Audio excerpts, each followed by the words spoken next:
자, 62번 테마입니다. 정비사업의 종료와 청산 이런 부분 보셔야 되네요.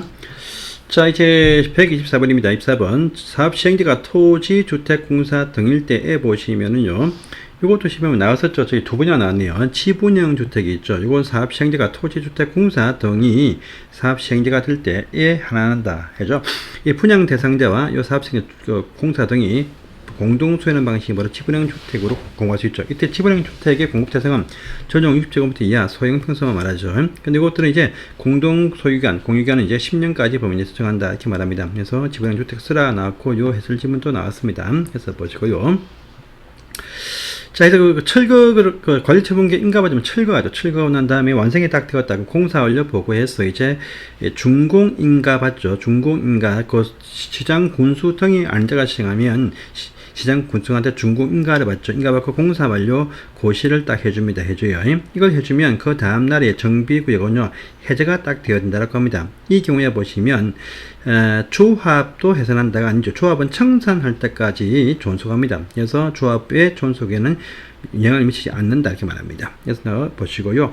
다음 126번입니다. 사업 시행자는 준공 인가와 공사 완료 고시가 있으면 그 이후에 바로 대지 확정 청량하고 토지 분할 절차를 거쳐서 관리처분계획에 정하고 있는 그 사항들을 분양받자한테 통지하고 소유권 이전한다 해서 맞는 말이죠. 그래서 실제 보시면 준공 인가 전에 그 주택 건물 완성이 되어지면 인가 전 사용후가 입주를 내어서 살고 있어요. 왜냐하면 관리처분계획에 동호수가 다 나와 있기 때문에 그냥 이사가 소유권 등기 안 됐지만 살고 있습니다. 살고 있는데 확정적으로 소유권 이전해주기 위해서 토지 분할, 즉 구분 등기한 다음에 이제 당신 살고 있는 그 집이 당신 집이 되었다는 법률상의 물권 변동을 위한 소유권 이전을 해줍니다. 이거 해주면 그 다음날 소유권이 딱 넘어가죠. 그래서 보십니다.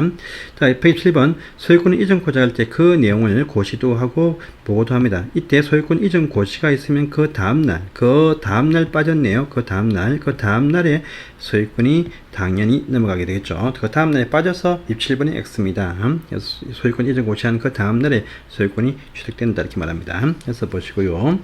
자, 128번 보시면 소유권 이전 고시가 있고 난 다음에 지체 없이 등기 촉탁을 또 해주는데 그 사이는 타등기 일치하지 못한다라고 하는 부분은 맞습니다. 그래서 보시고요.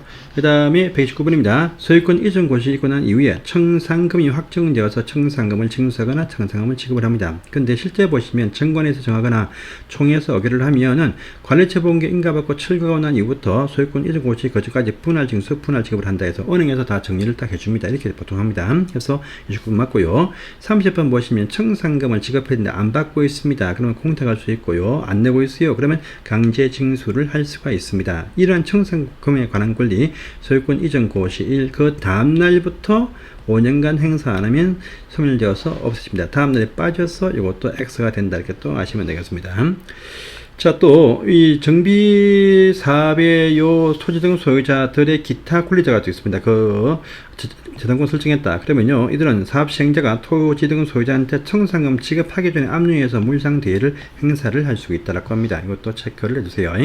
자, 기타 특례에 관한 사항도 나오네요. 보겠습니다. 사업 시행자는 주거환경 개선 사업과 재개발 사업 시행으로 철거되는 사람들의 어떤 거주 안정 등을 위해서 정비구역 안팎에 임시주택 등 임시거주시설 등 설치 조치를 해야 된다 해서 맞는 표현입니다. 이 사업은 재건축 사업은 없고 저항 개선 사업과 재개발 사업만 그러합니다. 그래서 이것도 아셔야 되고요.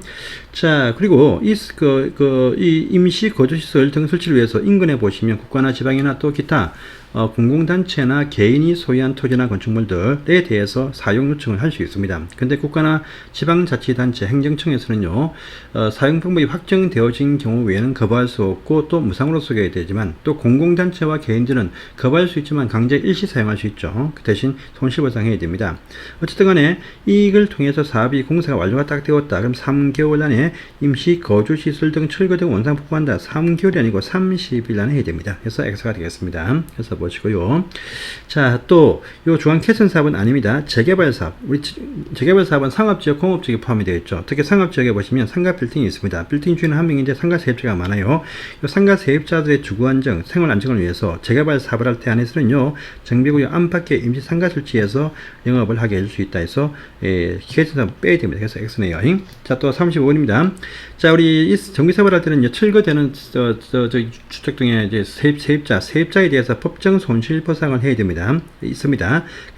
법정 손실보상보다 훨씬 더 많이 세입자한테 각종 어떤 손실보상 등을 해주면은요, 혜택을 줍니다. 혜택을 준다. 뭐냐면, 용적률의 완화 혜택을 줍니다. 그래서 현장 그 정비계획상의 용적률의 100분의 120이 아니고 100분의 125%까지 완화해주는 혜택을 주겠다. 해서 비율이 틀렸습니다. 그래서 이제 X가 되겠습니다. 그 다음에 또 정비구역이 역세권 등으로서 대통령령으로 정하는 요건에 해당될 때 역세권 딱 뜨면요, 그때는 법적 상한 용적률의 100분의 120까지 완화할 수 있다가 나와야 됩니다. 그래서 손실보상 기준 이상해주면 100분의 125고 역세권 등 떠서 용적률 완화 뜨면 100분의 120까지 완화해 줄 수 있다. 그 상세한 내용까지는 보시려고 하지 마시고 역세권에서의 용적률 완화 100분의 120, 손실보상 기준 이상해줬다 100분의 125 이렇게 해야 주십시오. 자, 또 보시고요.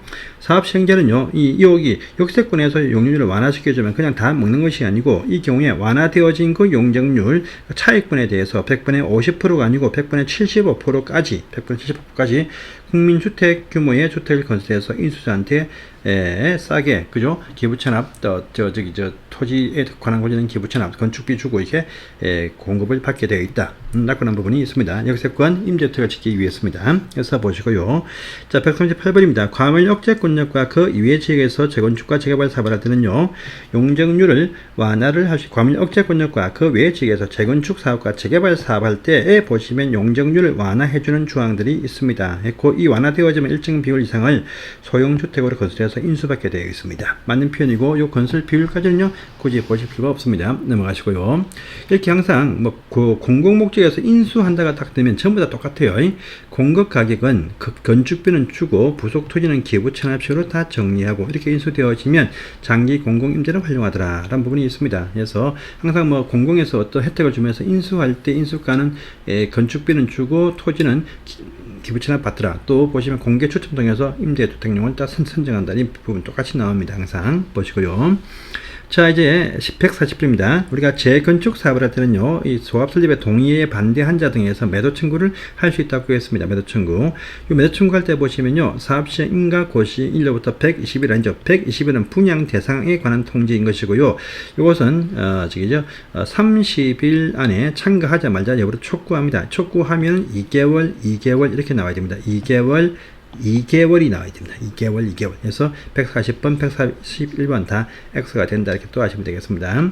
142번 보시면 재건축 사업 일대 한해서 요 4분의 3, 4분의 3 과반수 아니겠습니까? 이 설립 동의 요건 충족을 위해서 일부 반대하는 동이 있으면 강제로 토지 분할해서 제외할 수가 있다고 합니다. 맞습니다.